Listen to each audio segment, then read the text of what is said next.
Buongiorno cari amici, benvenuti anche oggi nel canale vostro Marietto Veneziano. Oggi, da come avete visto a pillola, risponderò a una cara amicizia di un social del nome Emilia Caputo che mi ha fatto una bellissima domanda: che cos'è l'esoterismo secondo te, Marietto? Chiaramente, no? Allora, prima di tutto Marietto, voglio dire, non è che sono il Messia o il Führer e ogni cosa che dico il Vangelo, però do una mia piccola spiegazione. Ma prima di fare questo, il vostro Marietto Veneziano vi chiede di iscrivervi al canale YouTube di Hildegarda, del canale YouTube del Marietto Veneziano, di venire a trovarci nei nostri gruppi Facebook, ed è inutile dirlo che le migliori amicizie del mondo Facebook ce le ha Marietto Veneziano e Hildegarda, e anche nel canale di Telegram, dove nel gruppo dei magici arcieri Bertoldini alle 20:30 lunedì il decano Marietto Veneziano coadiuvati da Milas tengono un percorso esoterico gratuito.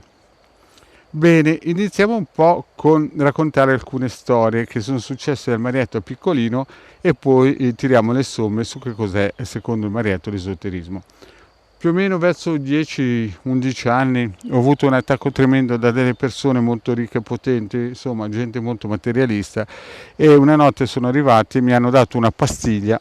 Insomma, la storia la stringo al massimo, no? Mi hanno dato una pastiglia, io sono entrato in un mondo nuovo che era dentro di me e mi sono reso conto che questo sé superiore, cioè io, amavo queste persone che mi attaccavano, nel senso che le vedevo come dei figli, come dei bambini molto piccolini che praticamente facevano parte di me. Al che il Marietto restò praticamente stupito quando tornò indietro, perché sebbene fossero cattivi, gente che voleva arrivare, aveva già il Porsche, il Rolex d'oro, stipendi faraonici, chiaramente non avevano centrato il bersaglio, erano fuori dal bersaglio e il loro Dio non gli avrebbe mai permesso di incontrare quello che avevo incontrato io, però nello stesso tempo facevano parte di una protuberanza mia, e in quel posto dove ero sceso avevo un amore incondizionato verso queste persone.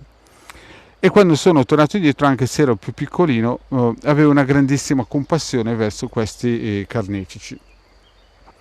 Poi passano gli anni e il vostro Marietto incomincia a fare lo yo-yo del Padre Eterno, cioè comincia a prendere e andare sotto la moto, insomma essere annegato, andavo su, tornavo giù, andavo su, tornavo giù, e un giorno sono andato su e mi sono trovato davanti a un uomo molto vecchio, dalle sembianze tibetane, e io pensavo di trovarmi davanti a Dio, al creatore. E allora ho pensato, da qui non mi muovo più, adesso sono arrivato qui, adesso io non torno più indietro a quelli là che sono matti. Morale della favola, questo tipo mi diceva sempre che dovevo tornare indietro, allora mi sono messo a bestemmiare come un turco sperando, bene, se io bestemmio e lui si arrabbia non mi molla più, mi tiene qua, no? Morale della favola, il trucco non è servito. Allora a un certo punto io ho cercato di andare verso questo signore anziano, di strangolarlo pur di restare in quella pace, in quell'amore immenso, e quando mi sono avvicinato il vostro Marietto è entrato dentro di lui, mi sono fuso con lui e ho incominciato a sentire questo amore immenso che c'era dentro questo personaggio anziano, e ho capito che io ero lui e lui era, cioè praticamente eravamo esattamente la stessa identica cosa, e da lì ho capito perché il vostro Marietto già da piccolino si sentiva vecchissimo. Ho cominciato a capire che praticamente io dovevo tornare indietro, perché quelli di sotto, quelli al piano del sotto praticamente, avevano bisogno del Marietto. Quindi io sono riuscito da questo amore incondizionato, da questa pace universale immensa, e ho capito che dovevo per forza tornare indietro, ed ero felice.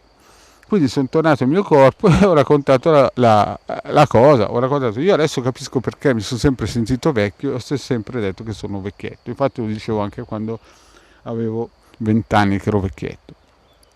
Ma adesso torniamo all'esoterismo. La parola esoterismo è un grande contenitore in cui fino al 1700-1900, mettiamolo giù così, la Chiesa cattolica faceva, la Chiesa di Stato faceva le messe in latino, il 99% delle persone era analfabeta, quindi neanche sapeva il latino, non potevano avvicinarsi al libro che in quel momento lì veniva definito sacro, e quindi praticamente l'esoterismo era questo pacco, no? Quindi se noi volevamo raggiungere qualcosa di veramente importante in quel periodo lì nell'Occidente, bisognava salmeggiare da mattina a sera, per chi lo sapeva fare in latino, ed era sempre qualcosa all'esterno di noi. Poi a un certo punto nel 1900 è arrivato un gruppo dall'Oriente di teosofici e hanno detto: amici, avete sbagliato strada. Sì, voi avete sempre cercato di andare all'esterno, invece bisogna andare all'interno.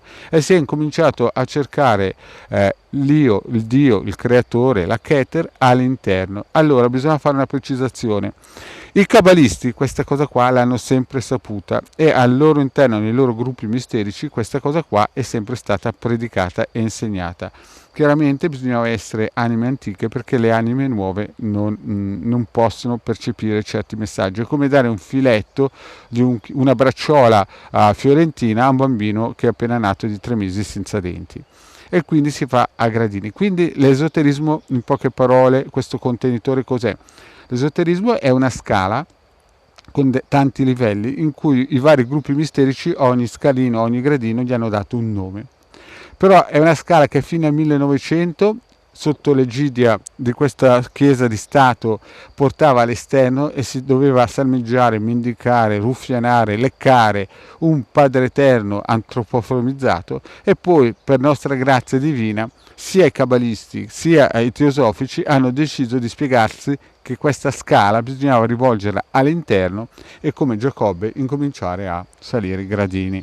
Ma non è una scala che porta all'esterno, quindi non serve niente salmeggiare. Salmeggiare serve per attirare delle egregore che poi come si dice, nelle magie operative, nelle operazioni di alta magia operativa si muovono. Ma se noi cerchiamo l'esoterismo come ricerca della, come si dice, riunione del ritorno a casa, come spiegano i cabalisti, allora l'esoterismo io la vedo come una scala che il posto che portare fuori porta all'interno, e all'interno c'è il nostro io che è poi il creatore. Ma questo questo livello si raggiunge appunto, come dicono i cabalisti, con questi 125 gradini. Quindi l'esoterismo è una scala, secondo il Marietto, in cui i vari gruppi misterici ogni gradino li hanno nominate e come volevano. Vi ricordo che nel mondo più o meno ci sono 5 grossi gruppi misterici che coordinano tutto, e che, diciamocela tutta, ci sono alcuni gruppi misterici un po' debolucci che tendono a portare fuori questa scala, a far vedere che l'io è fuori, e ci sono dei gruppi misterici pochi che spiegano che l'io è all'interno di noi, di ogni essere umano, no? Ogni essere umano alla fine, come diceva il Sai Baba e tanti altri avatar, è praticamente un piccolo dio, diciamola così, no? E in fondo i cabalisti dicono ci sono 600.000 anime disperse, 600.000 luci disperse che un giorno ritorneranno a essere l'anima prima.